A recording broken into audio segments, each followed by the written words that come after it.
sexta unidad, la última unidad que tenemos en el programa, precisamente se refiere a todo lo que es previsión social. En la doctrina, por ejemplo, si ustedes cuando tengan la oportunidad de ver, en algunos países tienen la seguridad social y parte de la seguridad social es la previsión social.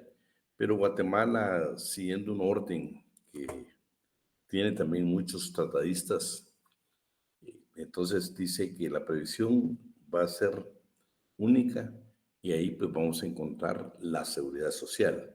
O sea, para nosotros los guatemaltecos, según nuestra doctrina, según nuestra legislación, el tema es previsión social. Y por supuesto, entre la previsión social vamos a encontrar la educación, la colocación, la habitación de los trabajadores, la recreación de los trabajadores, la higiene y seguridad según el Código de Trabajo, el riesgo profesional de adquirir enfermedades profesionales y los infortunios o accidentes de tránsito. Y por último, la seguridad social. Es importante que cuando nosotros hablemos de la higiene y seguridad de trabajo, hay un acuerdo gubernativo que es obligatorio. Es obligatorio que usted lo tenga como estudiante de derecho, inclusive ya siendo profesional. Actualmente, por ejemplo, cuando usted decide, por ejemplo, participar en la elaboración, por ejemplo, de un reglamento interior de trabajo, va a ser importante la aplicación de este acuerdo gubernativo y, por supuesto, lo que está establecido en el Código de Trabajo. Anteriormente, pues, no tenía esos aspectos de seguridad o no los tenía bien cubiertos. Actualmente, cuando usted hace el trámite ante la entidad del Ministerio de Trabajo y Previsión Social, pues es normal, hay revisión y nos obligan prácticamente a incorporar esta parte de la y seguridad en el trabajo. Entonces vamos a comenzar con las generalidades de previsión y luego con la educación, la colocación de los trabajadores, que ustedes saben que las agencias de colocación están prohibidas en Guatemala. Ahora sí ya tenemos una excepción, que es exactamente lo del marino mercante guatemalteco. ¿Se recuerdan cuando vimos una reforma, concretamente el artículo 34, y un decreto precisamente nos habla de todos estos aspectos? Ahí sí se permiten, en Guatemala por lo menos, la colocación o las agencias de colocación de trabajadores. La vamos a ver, yo quiero que de antemano alguien me busque el decreto este que modificó el artículo 34 del Código de Trabajo para que lo podamos ver. Oye, porque va a ser la excepción en cuanto al tema de la colocación de los trabajadores. Bueno, entonces vamos a dar inicio hablando de la previsión social como tema general. Su etimología, su historia, su definición, objeto y legislación. ¿Quién nos apoya ahí con la parte de la etimología? Sara, ¿estás por ahí, Sara? Sí, licenciado, con gusto. Por favor. De latín, preavisum, previsión es la acción y efecto de prever. Ver con anticipación, conjeturar lo que sucederá mediante la interpretación de señales o indicios, o bien preparar medios para futuras contingencias. Social del latín socialis es aquello que pertenece o que es relativo a la sociedad, el conjunto de individuos que comparten una cultura y que interactúan entre sí, conformando una comunidad. Interesante, ¿verdad? Porque la etimología, imagínense, ver con anticipación. Ah, por supuesto, pues esa saben que es parte de la previsión social, tener previo a que sucedan accidentes de trabajo, enfermedades profesionales, ¿cómo hacemos nosotros para que esto no suceda? Eso es importante, ¿no? Y luego, pues, señales, indicios. Nos vamos a dar cuenta que cuando nosotros hablamos, por ejemplo, del tema de seguridad, por supuesto, y para nosotros la medicina debería ser, antes de ser curativa, debería ser preventiva. Nos evitamos muchos males y aparte nos evitamos costos económicos. Y por supuesto va a una colectividad determinada. Por ejemplo, algunos países que pues hoy están en condiciones un poco difíciles económicas y políticas, como por ejemplo algunos países socialistas cerca de nosotros, en cuanto a previsión social, tenían una gran previsión social. Hoy por hoy, pues yo creo que únicamente va quedando eh, algunas instituciones que ya no son efectivas por muchas razones en esos países. Pero, por ejemplo, en todos los países, aún hablando de países de régimen capitalista o de derecha, como le quiera llamar usted, definitivamente debería haber previsión social. Nosotros hoy vamos a ver lo interesante que son. Por ejemplo, su historia, me pareció interesante de verlo de España. En España, pues ya más o menos en los materiales que yo le he enviado, hablamos de las cofradías gremiales, hablamos de las hermandades de socorro y los montepíos. Cofradías gremiales, mediante el cual personas de una misma profesión y bajo un espíritu religioso benéfico se asocian para intentar cubrir las situaciones de necesidad que aparecen en caso de muerte de un cofrade. Ya estábamos. Recuerda que esta es parte de la historia, las primeras instituciones que le dieron lugar a la previsión social. Hermandades de socorro. El hermano era asegurado y le cubrían los riesgos de enfermedad, invalidez, vejez, muerte y gastos de sepelio. Los montepíos. Sus asociados desempeñaban actividades profesionales de altos rangos, o de altos ingresos, perdón. Militares, corregidores, ministerios, asociaciones gremiales. Hoy por hoy, por ejemplo, cuando nosotros hablamos de montepíos, nos referimos a la jubilación, a esa que otorga el Estado, y ustedes han escuchado la palabra, es que yo pagaba Montepío, yo no pagaba Montepío. Pero esta es parte de la previsión social. El retiro, ese retiro por edad, esta es parte de la previsión social. Entonces, históricamente, qué interesante que en España, pues ya hablamos de todas estas 4 instituciones que, pues, por supuesto, fueron los preámbulos de una institución tan valiosa como fue la previsión social. Veamos, por favor, Sarita, qué dice la definición de Mario de la Cueva.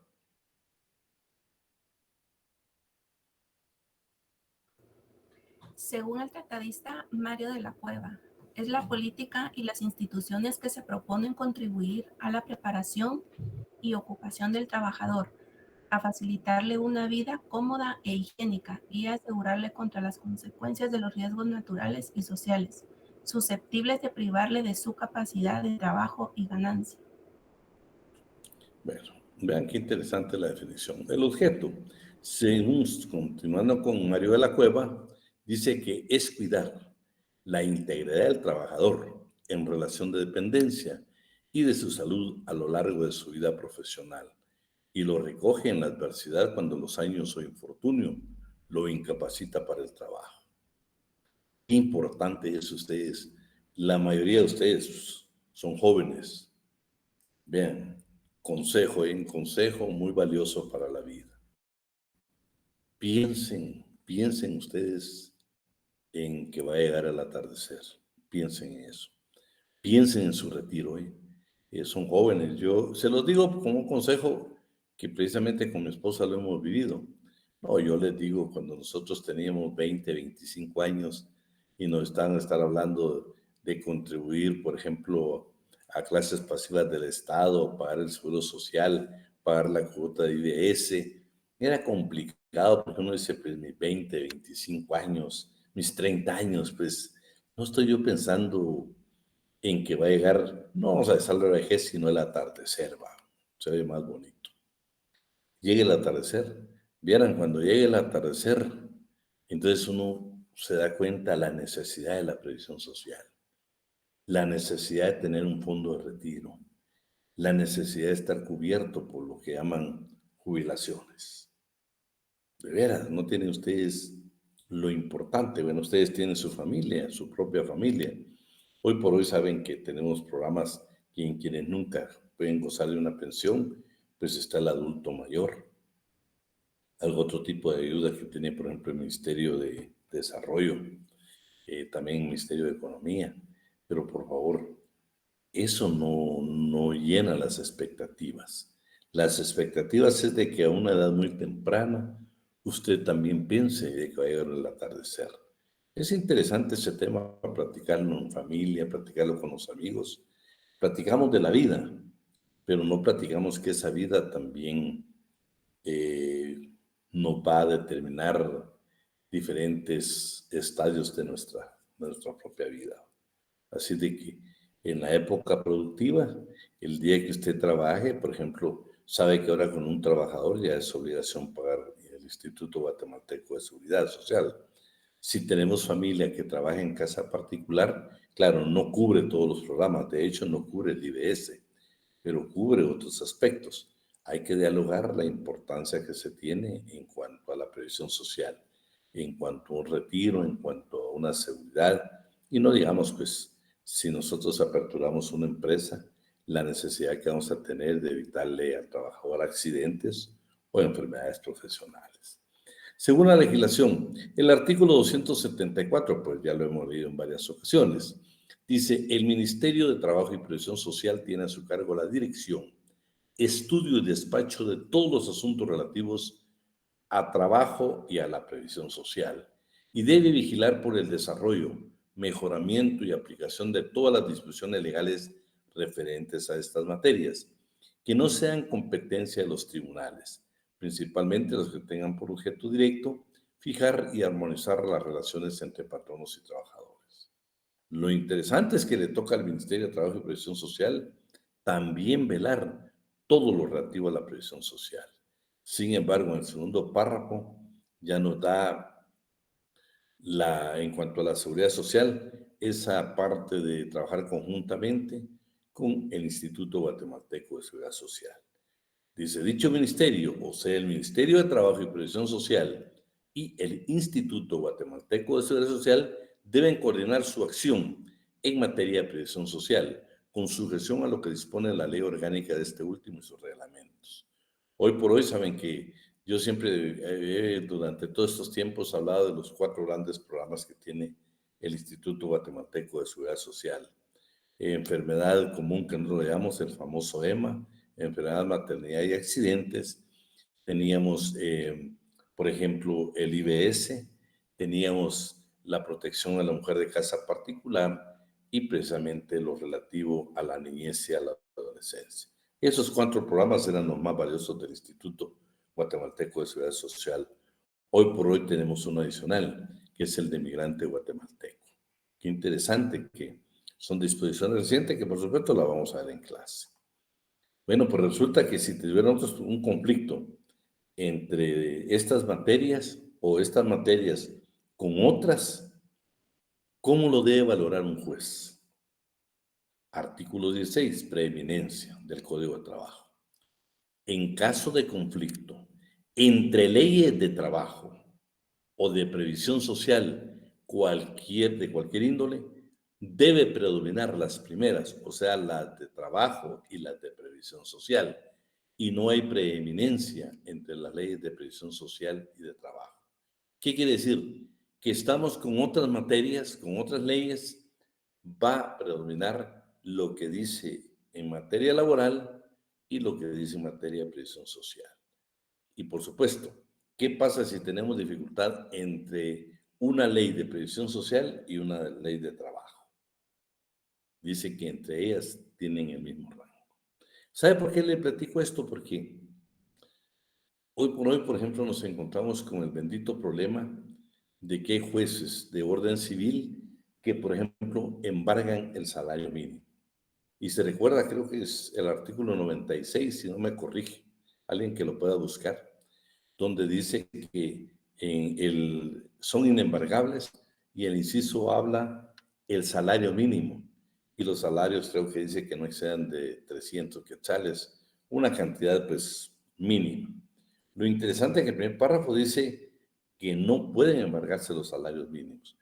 Entonces, si aplicamos el artículo 16, si nosotros le hacemos ver al juez el artículo 16 del Código de Trabajo, por favor, debe predominar lo que es relativo a las leyes de trabajo. Y por supuesto, también 30 quetzales, imagínate. Ese es Armando, lo que confunde, porque si te lees el primer párrafo dice que es inembargable el salario mínimo y, está bien, entonces sí es el 96. Bueno, estamos con eso. Yo quiero que esta norma, este número 16, no se le olvide ni como estudiante, ni cuando vaya a ejercer su profesión de abogado y notario. En el artículo 214 estamos hablando de los sindicatos. ¿Se recuerdan? Dentro de las actividades de los sindicatos está, por ejemplo, hay varias, dentro de ellas encontramos en el artículo 214, el inciso D. ¿Qué le corresponde a un sindicato?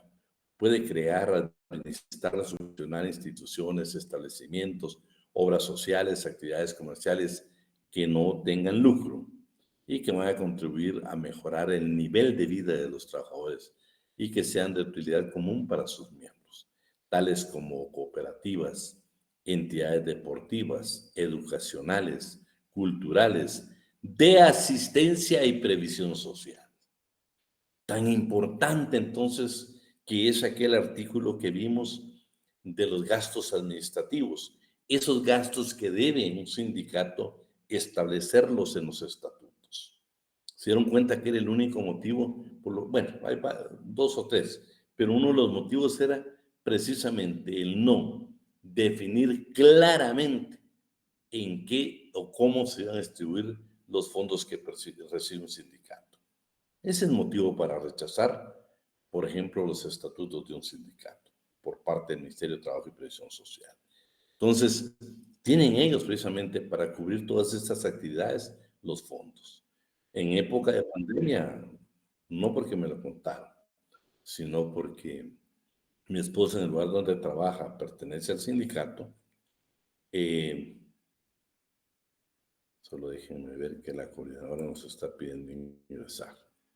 Solo déjenme porque ahí no se puede, no se puede. Bueno, les indicaba que, por ejemplo, ¿sí me ven, jóvenes? ¿Me escuchan, jóvenes? Sí, licenciado. Sí, licenciado. Ahí estamos, es que no los veo, no los veo. Vamos a ver. Ahí estamos, perdón. Pero les indicaba que, por ejemplo, en ese sindicato, en tiempo de pandemia, dieron mascarillas, dieron gel, o sea, el sindicato precisamente tenía fondos para esta parte de la previsión social. Eso es importante porque es una obligación de conformidad con el artículo 214, inciso D. Constitución Política de la República de Guatemala. Vean, le dejé estos artículos porque creo que tienen mucho que ver con la previsión social. El artículo 51 dice, el Estado protegerá la salud física, mental y moral de los menores de edad y de los ancianos. Les garantizará su derecho a la alimentación, salud, educación, seguridad y previsión social. Vean, hay que aplaudir, por ejemplo, lo del adulto mayor, el aporte económico del adulto mayor, por favor. Yo, aunque lo critiquen, no, yo digo que pues ya vamos por buen camino. Pero vean lo que dice la Constitución en el 51. El Estado protegerá, escúcheme, tiene la obligación, o sea, debe garantizar, imagínense, el derecho a la alimentación, la salud, educación, seguridad y previsión social para los ancianos y para los menores. O sea, aquellos que no están cubiertos por el seguro social, por supuesto, yo les digo, el Estado puede indicar, bueno, estamos con el aporte del adulto mayor, pero eso no va a cubrir las necesidades de alimentación, de salud, de educación, seguridad y previsión social. Falta mucho por hacer y es un principio constitucional. 102, inciso R. Derechos mínimos de la legislación del trabajo. Son derechos sociales mínimos que fundamentan la legislación del trabajo y la actividad de los tribunales y autoridades en este inciso.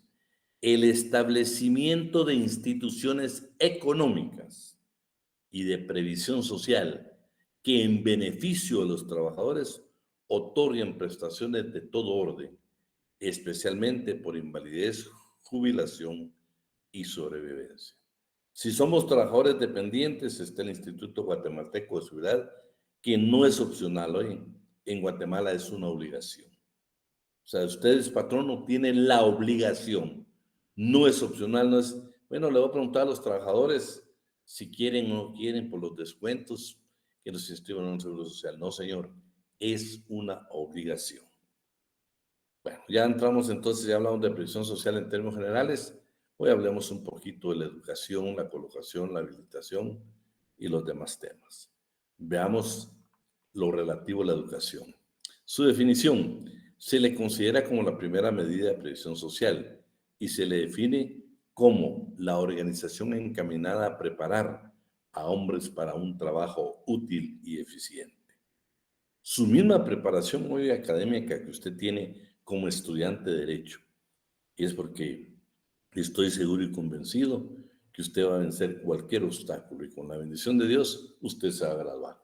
Este es un proceso de capacitación, un proceso de formación. ¿Por qué? Porque al final usted va a ejercer las profesiones de abogado y notario y va a tener mayores ingresos. Pero también eso es en términos generales de educación, pero también para el obrero, tiene que haber para el trabajador, para el guatemalteco. Claro, tenemos la bendición nosotros de tener, bueno, nosotros orgullosamente, en estudiantes y egresados de la Universidad de San Carlos de Guatemala con mucho orgullo, pero también hay diversas universidades preparando a nivel profesional y todas los preparan a uno y lo capacitan precisamente para ejercer una profesión. Veamos hoy entonces ya clasificación para la clase trabajadora. Formación profesional y formación técnica. Vean, nosotros cuando escuchamos la palabra formación profesional, pensamos precisamente en la universidad. Tuve la oportunidad de leer un documento japonés, no en japonés, no había traducido al español, y vean qué interesante. Ellos tienen la idea, o por lo menos estos tratadistas tienen la idea, que en países desarrollados como Japón, la formación profesional no es un título académico. Por ejemplo, no es una maestría, no es un doctorado. Eso es puro conocimiento, puro conocimiento. El día que usted ejerza su profesión, la va a ejercer de abogado y notario.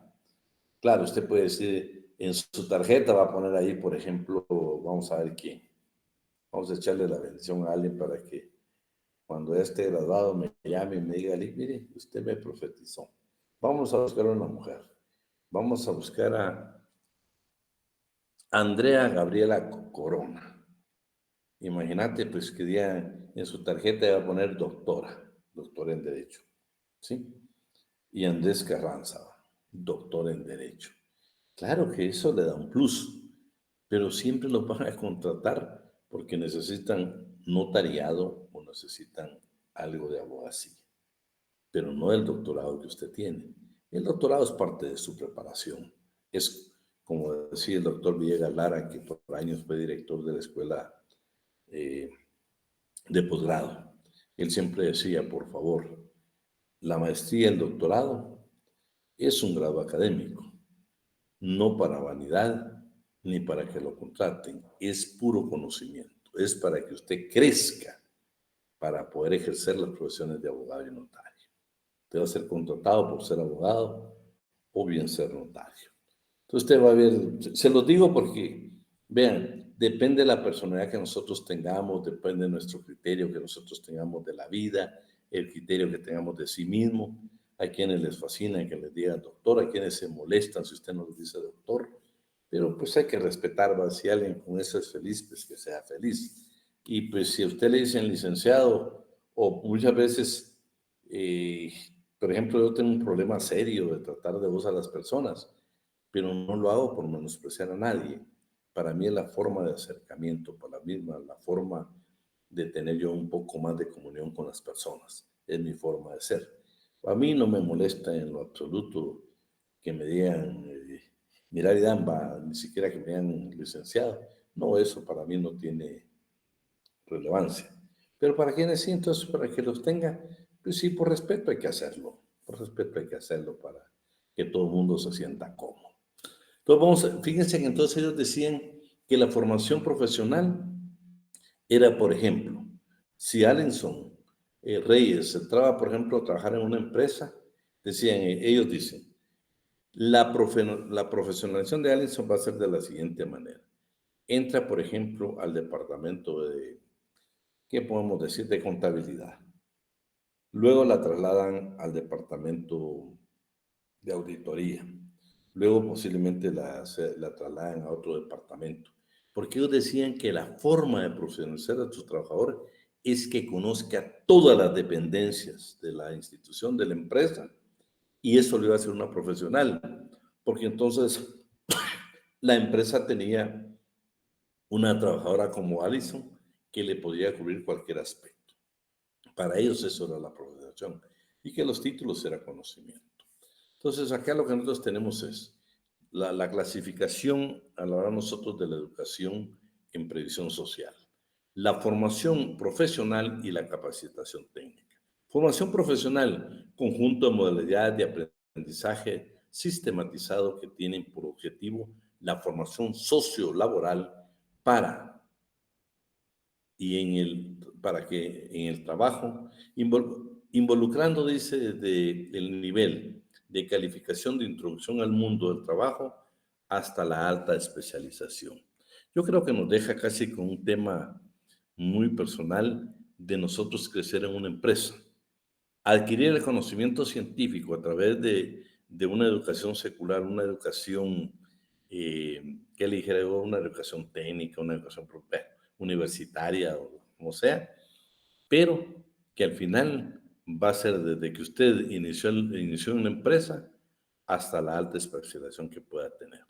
Ustedes se han dado cuenta que hay trabajadores, yo por el tiempo no les cuento la historia de alguien cómo llegó a ser gerente de operaciones de una maquila sin tener más que en la educación tener hasta sexto primario. Pero él conoció las máquinas, llegó a conocer las máquinas. Lo capacitaron para conocer el funcionamiento o la reparación de las máquinas que utilizaba esa empresa de maquila.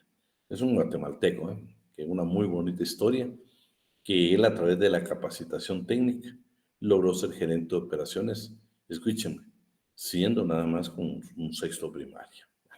La capacitación técnica, capacitación que se le da a una persona, normalmente un trabajador, para el conocimiento, dominio y experiencia en el manejo de un equipo determinado, maquinaria o tecnología específica.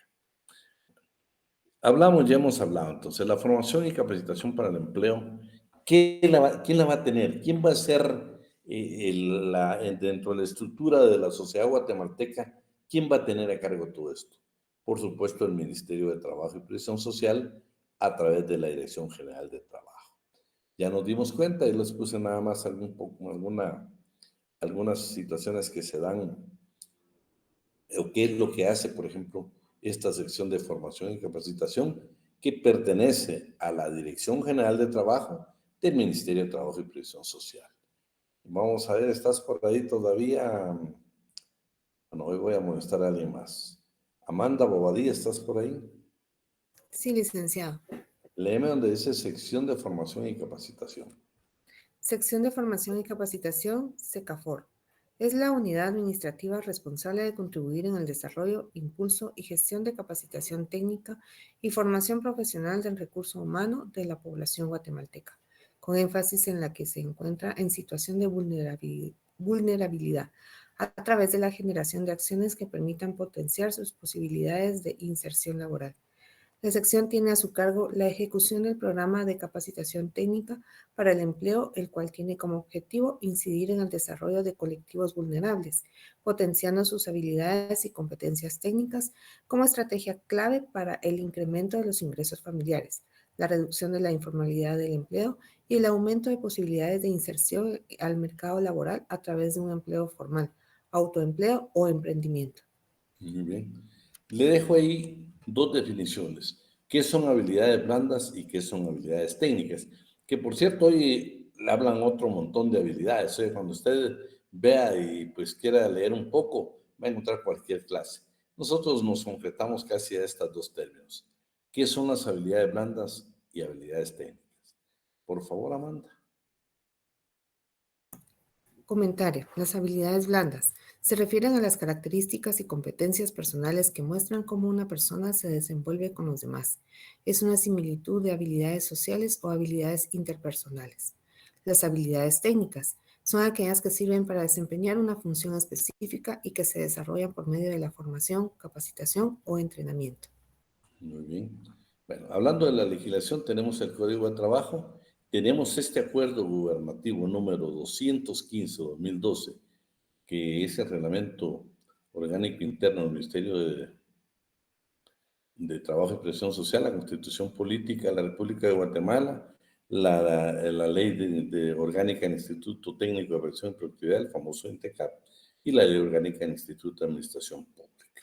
Estas tienen que ver con la formación profesional y también la técnica. En el Código de Trabajo, en el artículo número 171 encontramos, cuando hablamos nosotros del trabajo de aprendizaje, dice que en este se debe determinar la duración de la enseñanza y de su desarrollo gradual. Porque si no caemos en el bendito problema que nuestro trabajador en aprendizaje se vuelve eterno. No tiene que haber plazo, se tiene que fijar plazo. La Inspección General de Trabajo debe ser vigilante. La Inspección General de Trabajo debe vigilar porque todo contrato de aprendizaje dure únicamente el tiempo que a su juicio sea necesario, tomando en cuenta la edad del aprendiz, la clase y método de enseñanza y la naturaleza. Vea, es un trabajo de aprendizaje y sin embargo, vamos a ver, la inspección tiene que ver la edad, la clase, método de enseñanza y la naturaleza del trabajo. Bueno, ya terminó usted su tiempo de aprendizaje, ya fue un trabajo que se hizo por plazo fijo y que es el único que se permite la ley que el patrono le pague menos del salario mínimo. Es necesario que al final digan, bueno, ¿aprendí o no aprendí? ¿Sí? El oficio, el arte, la profesión. Entonces, si lo aprendí y no me quieren dar, bueno, lo importante acá es de que cuando usted termine el trabajo de aprendizaje, obligadamente le tienen que dar una constancia, ¿sí? Un certificado que usted aprendió el trabajo para el cual llegó a laborar a esa empresa. Acuérdense que es de aprendizaje, pero aquí usted tuvo horario, tuvo proceso de enseñanza y generó ganancia para la empresa por lo que usted ejecutó. Entonces, por favor, esto se recuerdan cuando nosotros vimos algún programa que tiene por ahí el Ministerio de Trabajo, donde él paga un porcentaje y el patrono otro, precisamente que también le denominaron de aprendizaje por 4 meses, que lo vimos en otra de las clases. Bueno, al final dice que al término del contrato de aprendizaje, el patrono debe dar al aprendiz un certificado en que conste la circunstancia de haber aprendido el arte, profesión u oficio de que se trate. Claro, ahí pues si no lo da, ahí está, qué es lo que va a seguir. Entonces, también es importante que dentro de las actividades de los sindicatos también está que deben tener actividades educacionales para sus afiliados. ¿A qué es importante? Porque yo les digo, fíjense que yo traté, por ejemplo, cuando Dios me dio la oportunidad de estar de decano en la facultad, por ejemplo, con el RENAP, con el Instituto Guatemalteco de Seguridad Social, como con 5 instituciones. Teníamos mucho estudiante nuestro ahí que precisamente habían cerrado, pero por trabajo no tenían el tiempo necesario para estudiar el privado. Quiero decirles que hicimos ahí escuelas de preparación para el examen técnico profesional y gracias a Dios, yo le digo, pues hace poco platiqué con alguien del Instituto Guatemalteco de Seguridad Social y me dijo, aquí estoy en jurídico para servirle. Me dijo, yo soy de aquella promoción cuando ustedes firmaron un convenio y trajeron una escuela. Todo eso es importante, entonces es importante. Y lo hicimos, ¿por qué le hago esa mención? Porque lo hicimos exactamente a través de los sindicatos de esas instituciones, para que cumplieran exactamente con su contenido del artículo 214, primer párrafo, inciso D, del Código de Trabajo. El Acuerdo Gubernativo 215-2012, que lo hemos visto en otras ocasiones, también dice que le corresponde al Ministerio de Trabajo diseñar políticas de capacitación técnica y formación profesional de los trabajadores y aquellos que deseen formar parte de la fuerza laboral del país. La ejecución de los programas de capacitación será competencia de entidades privadas y estatales correspondientes. Primer párrafo de los artículos, primer párrafo, numerales 16, 18 y 19, las atribuciones del viceministro de Previsión Social y Empleo, señala lo siguiente. Por favor, ¿estás por ahí, Amanda? Sí, licenciado. Mírame, 16. 16, 18 y 19. Claro. Desarrollar el estudio de las necesidades de capacitación técnica y o profesional de la mano de obra que requiera el país, especialmente de aquellos sectores en condiciones de vulnerabilidad. 18. Gestionar ante organismos internacionales, gobiernos y otras entidades becas para la capacitación para el empleo dirigidas a la población guatemalteca y proponer candidatos mediante una selección objetiva. Asimismo, evaluar periódicamente los estudios y comportamiento laboral de los becarios favorecidos. 19. Promover e incentivar la capacitación técnica y formación profesional de los guatemaltecos y de la población en riesgo de vulnerabilidad que no haya tenido experiencias laborales a través del otorgamiento de becas, ayudas económicas, créditos u otros programas. Y ahora lo está haciendo con el programa ese que le estoy hablando del trabajo de aprendizaje.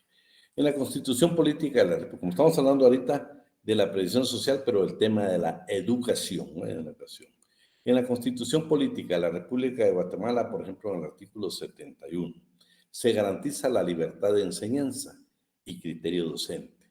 Ese saben de que aún en la facultad lo aplican, ¿va? Libertad de cátedra, libertad de cátedra, libertad de cátedra. Estoy de acuerdo, hay libertad de cátedra. De hecho, debería ser libertad de cátedra y, por ejemplo, y libertad de criterio del estudiante también. Porque yo puedo tener una filosofía de vida, pero no tengo que imponérselas.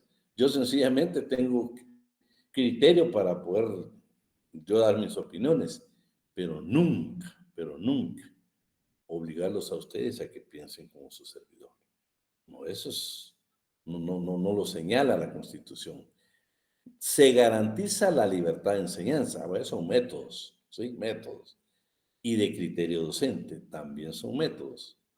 Pero no voy a abusar yo con el tema de este criterio docente, de como hay libertad de cátedra, pues entonces yo no voy a dar clases, sino que les voy a hablar de cualquier otro tema, ¿no, señor? Tenemos un programa y lo tenemos que cumplir.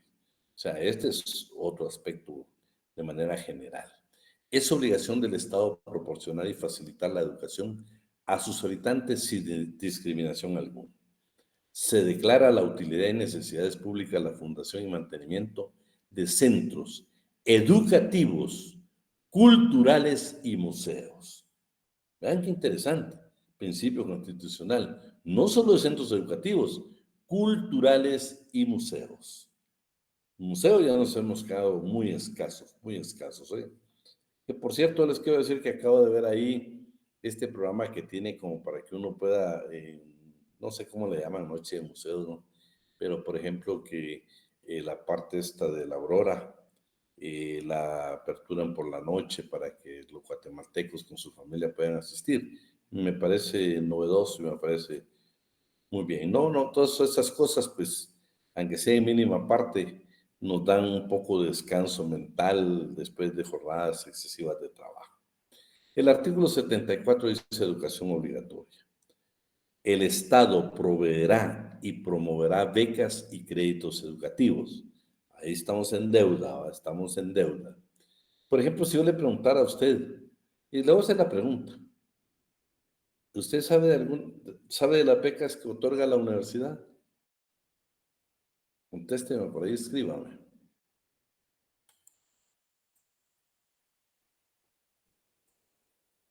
Vamos a ver.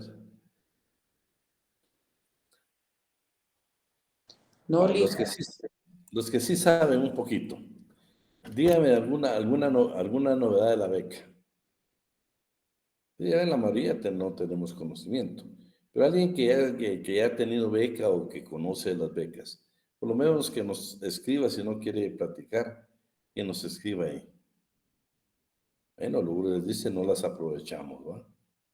O no nos hacen aprovecharla. Bueno, también.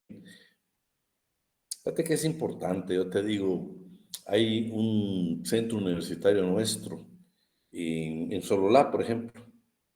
Yo me recuerdo que ahí estuve el día de la inauguración y precisamente una de las peticiones fue que pudiera hacerse en el idioma de la localidad.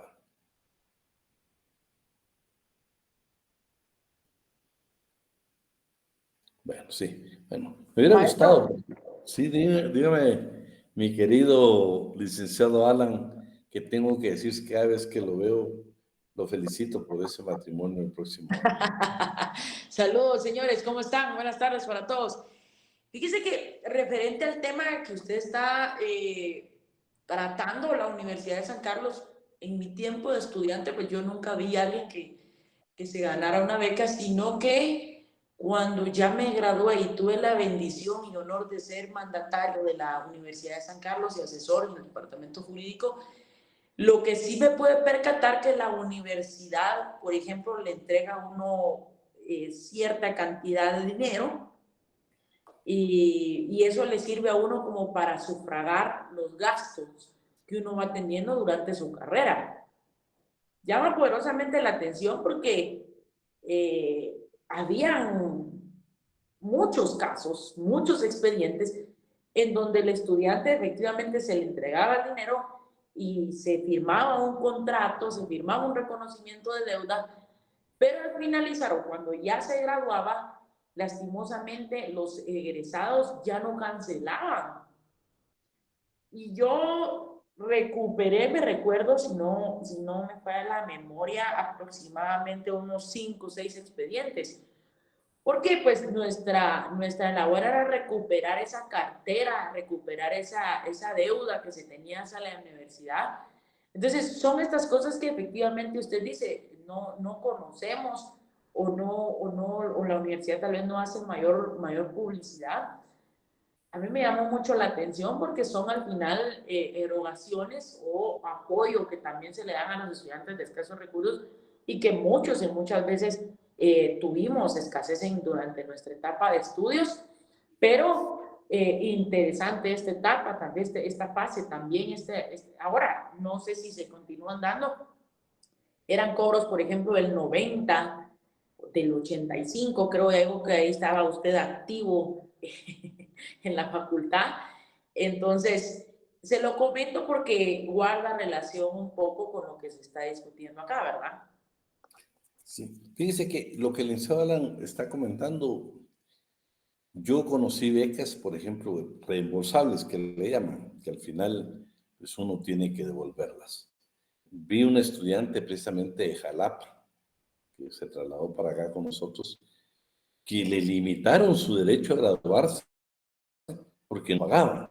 Yo ahí sí dije, no estoy muy de acuerdo, porque imagínense como ustedes, como que fuera un dinero, se supone que es una beca de estudios, entonces no podemos tener. También, Carola, sí, también. Pero bueno, también el año pasado tuvimos una alumna que estaba becada, pero tenía que terminar determinado promedio. Si no tenía ese promedio, pues le cancelaban su beca. Les digo porque ya les dejé la inquietud. Vean, de veras, yo los invito a que usted sea, no es la palabra curioso, sino que sea, no sé qué, cómo utilizar la palabra, pero que usted ingrese a la página de la universidad y vea las becas estudiantiles, qué becas ofrecen, qué ayudas económicas pueden haber, ingrese al Ministerio de Trabajo, si trabaja en una dependencia, vea lo que hemos hablado de los pactos colectivos, de repente por ahí hay ayudas económicas que nos pueden servir para mucho. Vamos a regresar nuevamente a la Constitución. Artículo 74, educación obligatoria. Los habitantes tienen derecho y la obligación de recibir la educación inicial primaria, preprimaria, primaria y básica, dentro de los límites de edad que fija la ley. La educación impartida por el Estado es gratuita. El Estado proveerá y tendrá becas y créditos educativos. La educación científica, la tecnológica y la humanística constituyen objetivos que el Estado deberá orientar y ampliar permanentemente. El Estado promoverá la educación especial, la diversificada y la extraescolar. Hoy por hoy, les dejo ahí nada más la duda. Y yo les digo, pues, por conocimiento familiar, qué difícil es encontrar un instituto o un colegio, por ejemplo, que esté especializado en el autismo. Complicado, ¿eh? Complicado. Cuando pues es un principio constitucional, debería tener el Estado. Por favor, cuando me refiero a Estado no me refiero a gobierno, ¿eh? El Estado quiere decir de la Constitución, de qué año estaba, de qué año estamos y continuaremos, y ahí está el artículo 74. Pero bueno, artículo 77. Obligación de los propietarios de empresas. Los propietarios de empresas industriales, agrícolas, pecuarias y comerciales están obligados a establecer y mantener, de acuerdo con la ley, escuelas, guarderías, centros culturales para sus trabajadores y población. Vean qué interesante. Hoy, por ejemplo,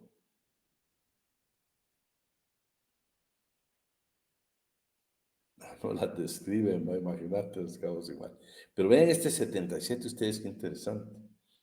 Es que hoy un abogado me hacía un comentario, pues yo respeto el comentario, no lo comparto jamás, donde él me decía de que él consideraba, bueno, él defiende solo patronos, él dice que no considera que la indemnización sea como un derecho para el trabajador, él lo considera un castigo para el patrono. Pero ¿por qué castigo? Le digo, si no puede ser un castigo, pues si yo estoy empresario y planifico una empresa con un buen auditor de costos, pero no puede ser un castigo precisamente. Cuando si yo soy un buen, qué ligero empresario, un buen emprendedor, y voy a tener hasta cuidado de mi pasivo laboral cuando las personas se tengan que retirar, o si ya la tenemos nosotros como costumbre dentro de la empresa, que no importa el motivo, yo siempre voy a pagar las prestaciones, pero debería haber un fondo, pero no un castigo. Me dejó asombrado cuando veo esa palabra. Bueno, artículo 79. Miren, este artículo aquí seguro va a haber una pregunta hoy. Vamos a ver, ¿estás por ahí, Amanda? Sí, licenciado. El Artículo 79, ¿verdad? 79. Está bien. Enseñanza agropecuaria. Se declara de interés nacional el estudio, aprendizaje, explotación, comercialización e industrialización agropecuaria. Se crea como entidad descentralizada, autónoma, con personalidad jurídica y patrimonio propio, la Escuela Nacional Central de Agricultura. Debe organizar, dirigir y desarrollar los planes de estudio agropecuario y forestal de la nación a nivel de enseñanza media y se regirá por su propia ley orgánica, correspondiéndole una asignación no menor del 5% del presupuesto ordinario del Ministerio de Agricultura. Mira qué interesante usted. Sí estoy de acuerdo contigo, no puede ser nunca, ¿no? Pues es un derecho del trabajador, ¿verdad? Y aparte hay que tenerlo previsto. Vean el artículo 79. Yo no sé si en la clase tenemos algún perito agrónomo egresado del ENCA, Escuela Nacional Central de Agricultura. Yo les digo, en mi época de estudiante, cuando yo pues ya tomo la decisión de estudiar bachillerato, perito o cualquier otra de las carreras, me hubiera fascinado estudiar en la Escuela Nacional Central de Agricultura. Con examen de admisión, con estudio socioeconómico, pero qué difícil en mi época era entrar a la Escuela Nacional Central de Agricultura. Había un programa en ese entonces donde usted egresaba como perito agrónomo y habían dependencias del Ministerio de Agricultura donde usted automáticamente solo se graduaba y ya lo colocaba. Hubo, me recuerdo yo, una generación de peritos agrónomos donde trabajaron en instituciones como, ¿qué les dije? ¿Cómo se llamaba? Digesa, donde inclusive me recuerdo que les proporcionaban transporte, o sea, muy bien pagados esas promociones. Y hasta donde yo tengo conocimiento, porque por supuesto ya no tengo contacto con peritos agrónomos, muy profesionales los egresados de esta escuela, muy profesionales. Ahora creo que antes pues solo había una carrera, ahora creo que hay varias carreras. Yo todavía la conocí cuando era internado. Pero era sumamente valioso. Bueno, pregunta de examen, ¿no? Esta escuela es la que tiene a su cargo organizar, dirigir y desear los planes de estudio agropecuario y forestal de la nación. Imagínense, el 5% del presupuesto del Ministerio de Agricultura se destina para la Escuela Central de Agricultura. qué valioso. Y aquí viene lo que nos llena de orgullo, lo que nosotros, donde estemos y escuchamos, de veras, esto conmueve lo más íntimo de nuestro corazón. La Universidad de San Carlos de Guatemala. Pero todos hablamos de la autonomía de la universidad. Vamos a defender la autonomía de la universidad. Bueno, ahora nos vamos a dar cuenta dónde está. Si yo le pregunto ahora cómo está integrado el Consejo Superior Universitario, se lo voy a preguntar.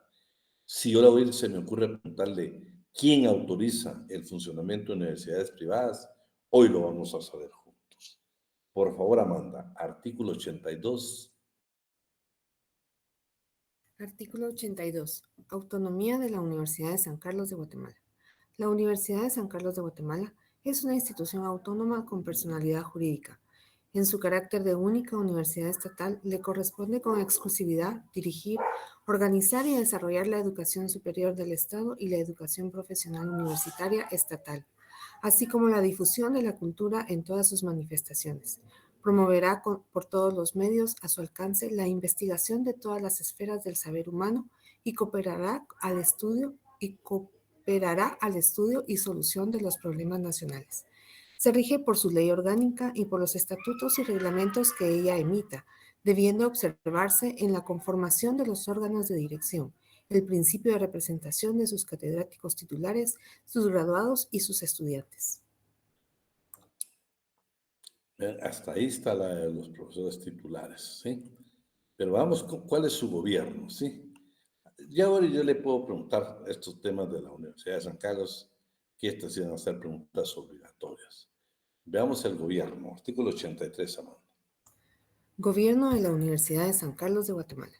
El gobierno de la Universidad de San Carlos de Guatemala corresponde al Consejo Superior Universitario, integrado por el rector, quien lo preside, los decanos de las facultades, un representante del colegio profesional, egresado de la Universidad de San Carlos de Guatemala, que corresponda a cada facultad, un catedrático titular y un estudiante por cada facultad. Bueno, vean, usted y su servidor, como Zavala, nuestro representante. Por ejemplo, en el caso de su servidor, yo voto por por ejemplo, por el profesor titular que me va a representar en el Consejo Superior Universitario. Usted vota por el estudiante que lo va a representar en el Consejo Universitario. ¿Sí? Yo adicional, pues tengo la bendición de que también voto como profesional en el colegio de abogados y notarios para el representante del colegio ante el Consejo Superior Universitario. ¿No Tiene les doble parece? voto, Rick. Dime, Ala. Tiene doble voto. Doble voto. A veces no ejerzo, a veces no ejerzo ninguno de los dos y a veces los dos. Pero vean, pues, ¿saben cuál fue mi lucha? Que yo pienso que es una buena lucha, ¿ve? Que nosotros tenemos, creo que son 10 escuelas no facultativas. Ustedes escuchan mencionar la Escuela de Trabajo Social, la Escuela de Ciencias de la Comunicación, Escuela de Ciencia Política, Escuela de Historia. Si se dan cuenta, como son escuelas, no están representadas en el Consejo Superior Universitario.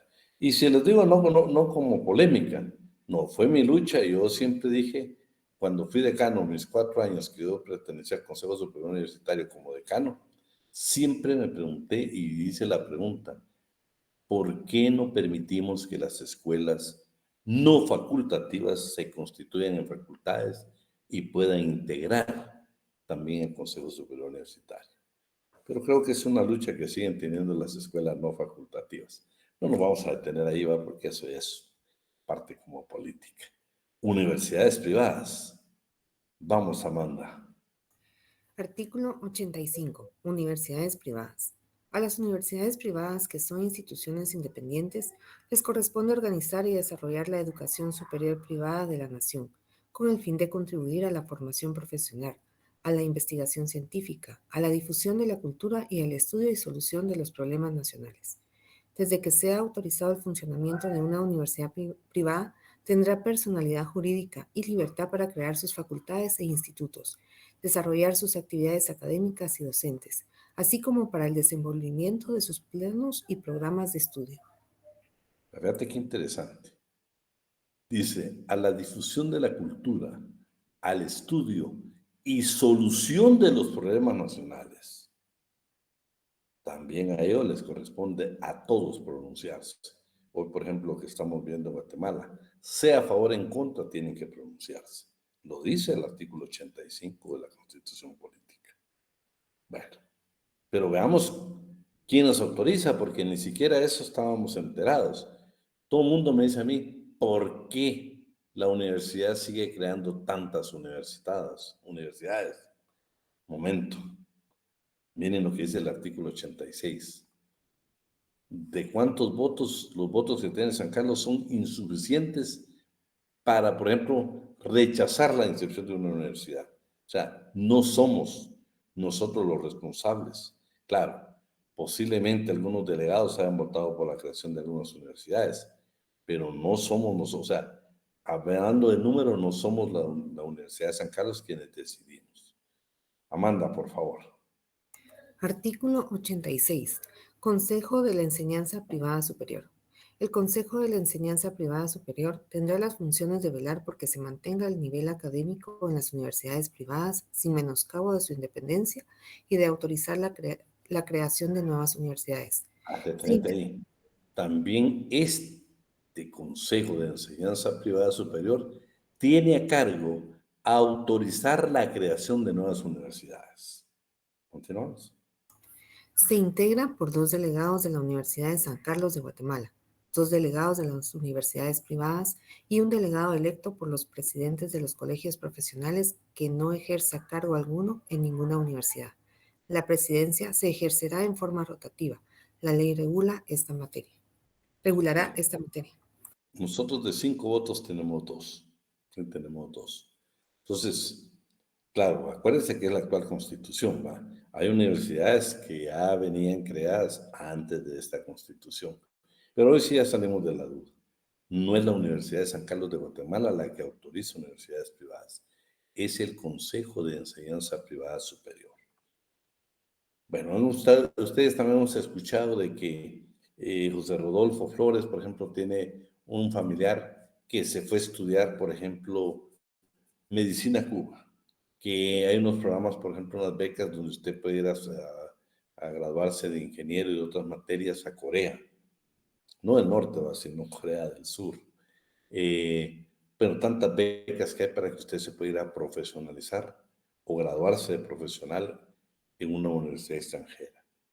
Pero vean, para poder ejercer en Guatemala una profesión, obligadamente, aunque usted sea guatemalteco, pero si se graduó, por ejemplo, en una Universidad de México, obligadamente usted tiene que incorporarse. Y esa incorporación únicamente lo hace la Universidad de San Carlos de Guatemala. No tienen ninguna facultad las universidades privadas. Las incorporaciones de profesionales que se gradúan en el extranjero, solo la Universidad de San Carlos de Guatemala se lo permite. Veamos qué dice el 87, Amanda. Reconocimiento de grados, títulos, diplomas e incorporaciones. Solo serán reconocidos en Guatemala los grados, títulos y diplomas otorgados por las universidades legalmente autorizadas y organizadas para funcionar en el país, salvo lo dispuesto por tratados internacionales. La Universidad de San Carlos de Guatemala es la única facultada para resolver la incorporación de profesionales egresados de universidades extranjeras y para fijar los requisitos previos que al efecto hayan de llenarse, así como para reconocer títulos y diplomas de carácter universitario amparados por tratados internacionales. Los títulos otorgados por universidades centroamericanas tendrán plena validez en Guatemala al lograrse la unificación básica de los planes de estudio. No podrá dictarse. Solo detente. Eso no se ha dado, para que no nos confundamos. La unificación básica de los planes de estudio no se ha dado. Si usted se gradúa en El Salvador, en Honduras, tiene obligadamente que incorporarse a través de los procedimientos de la Universidad de San Carlos de Guatemala. Continúa. No podrán dictarse disposiciones legales que otorguen privilegios en perjuicio de quienes ejercen una profesión con título o que hayan sido autorizados legalmente para ejercerla. Bueno, ahí estamos claros. Quería que nos quedara grabado este tema. El Instituto Guatemalteco de Seguridad Social, decreto 17-72 del Congreso de la República. Ley orgánica del Instituto Técnico de Capacitación y Productividad INTECAP. Dentro de sus artículos, dentro de sus funciones, artículo número 1, se declara de beneficio social, interés nacional, necesidad y utilidad pública, la capacitación de los recursos humanos y el incremento de la productividad en todos los campos de las actividades económicas. Artículo número 2. Para efectos de esta ley deberá entenderse por capacitación de recursos humanos, el aprendizaje, adiestramiento, formación profesional y perfeccionamiento de los trabajadores en el país, las diversas actividades económicas y de todos los niveles ocupacionales. ¿Qué se entiende por incremento de la productividad? Porque eso dice el artículo número 1. El aumento del producto por unidad de recurso empleado. Se consideran medios para el logro de tal finalidad los estudios, métodos, labores, normas técnicas y disposiciones legales que conduzcan al mejor aprovechamiento de los recursos naturales, financieros y humanos con miras a obtener un mayor rendimiento de la producción con menor esfuerzo, reducción de tiempo y de costos.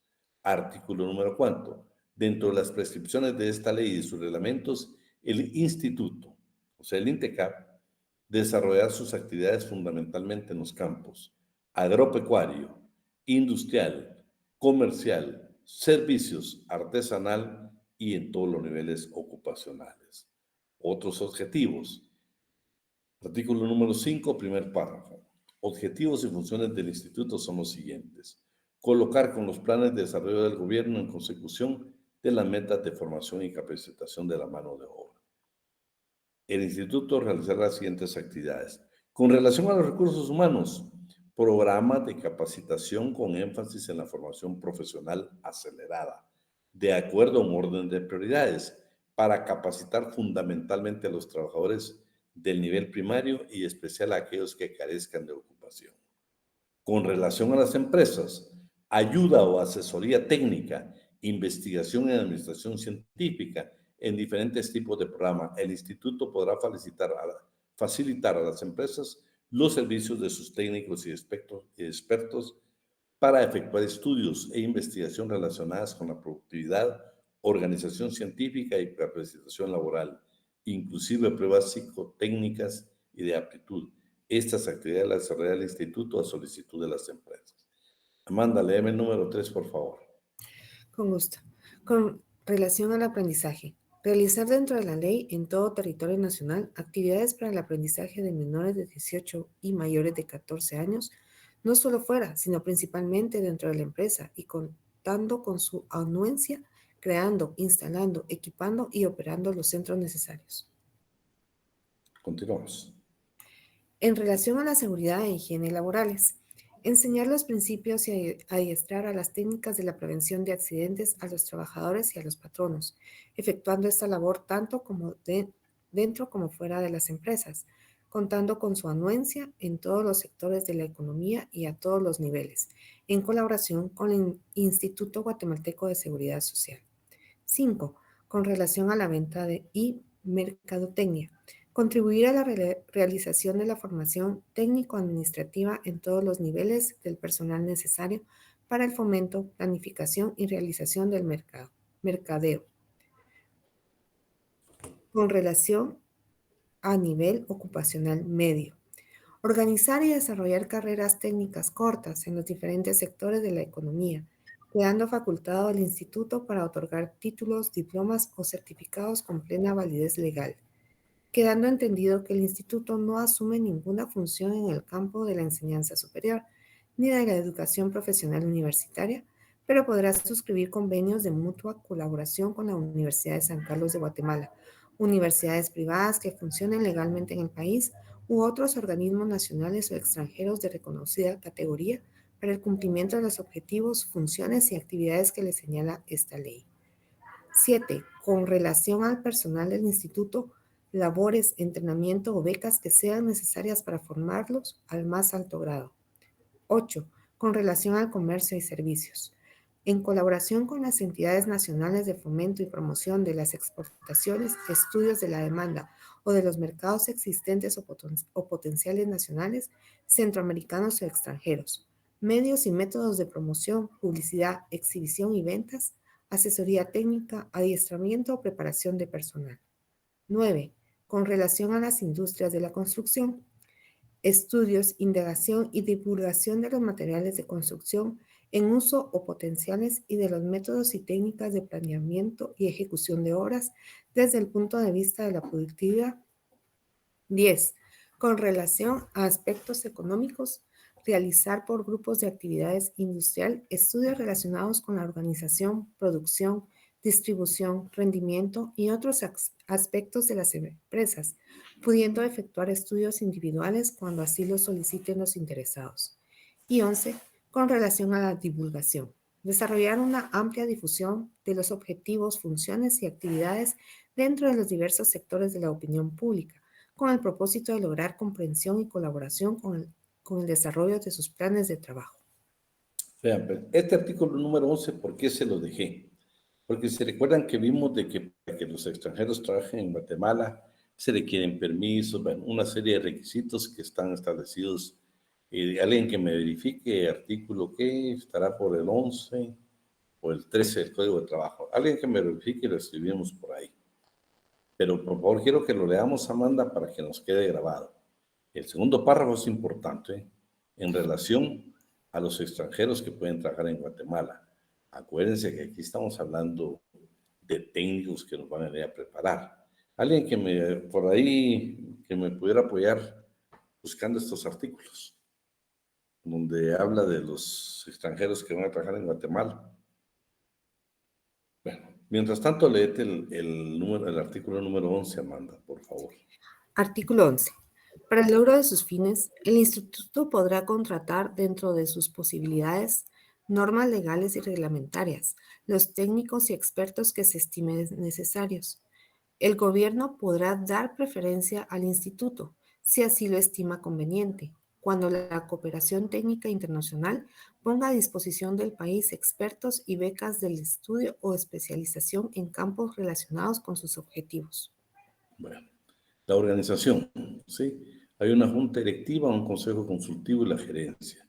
Las unidades de investigación o coordinación, divisiones, departamentos, secciones y oficinas que sean necesarias y que la junta establezca. Patrimonio, ¿sí?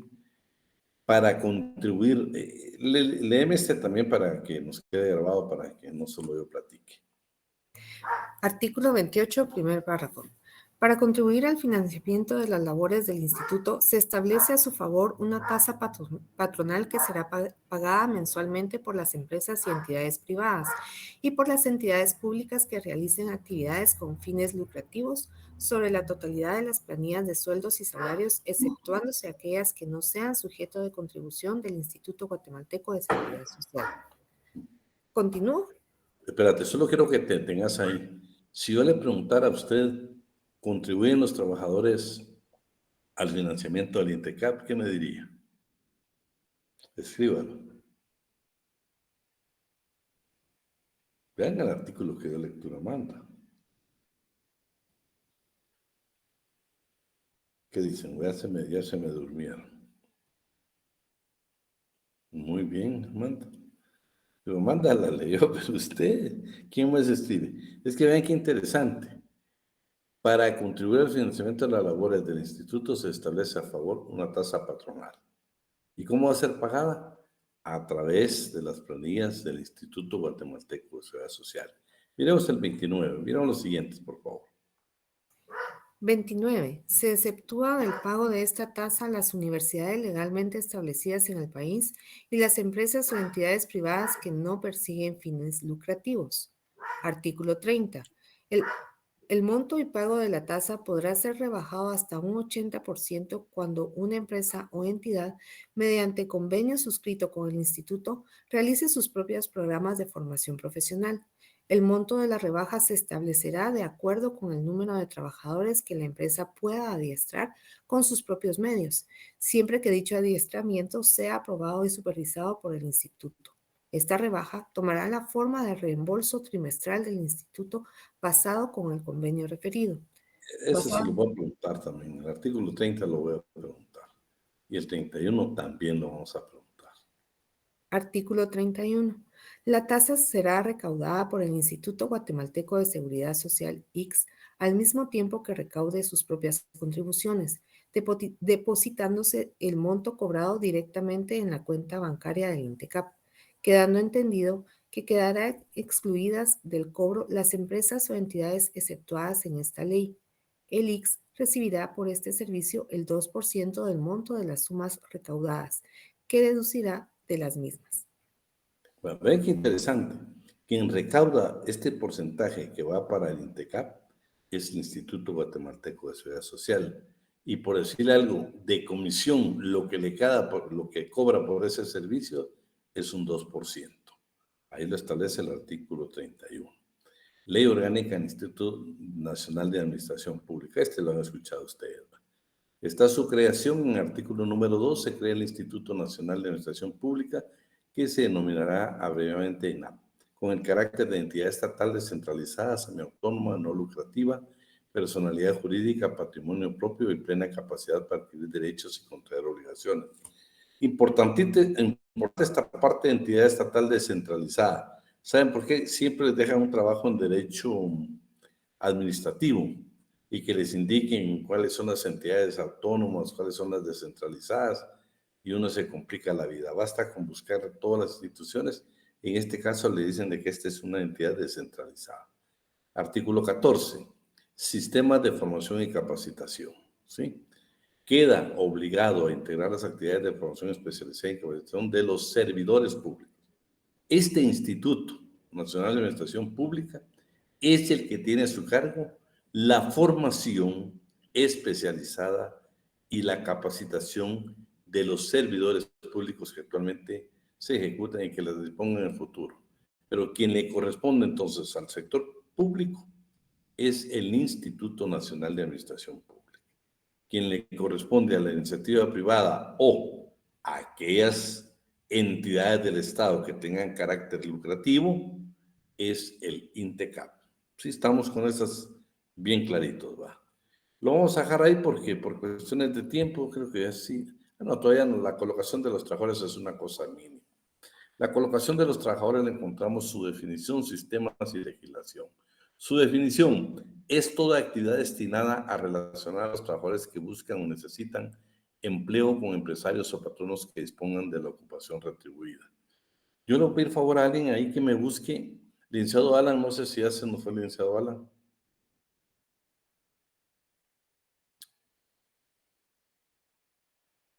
Yo creo que ya se nos fue. Bueno, que alguien me busque el decreto de esta reforma.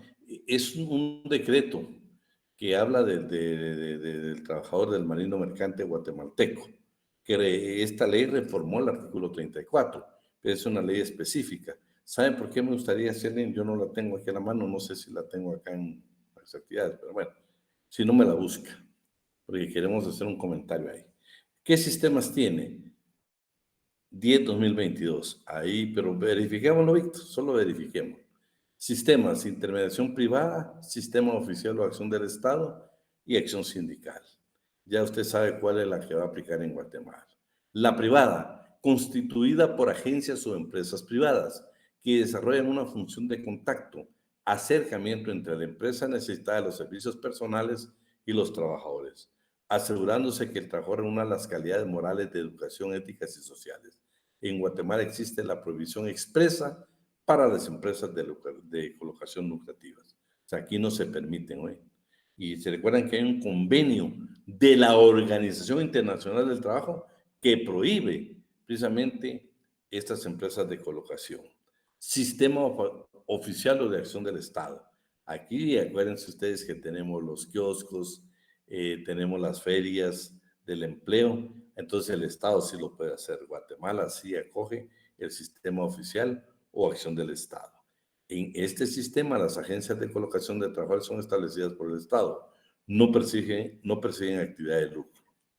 Y la sindical, una de las principales funciones o tareas de los sindicatos debe ser la colocación de trabajadores.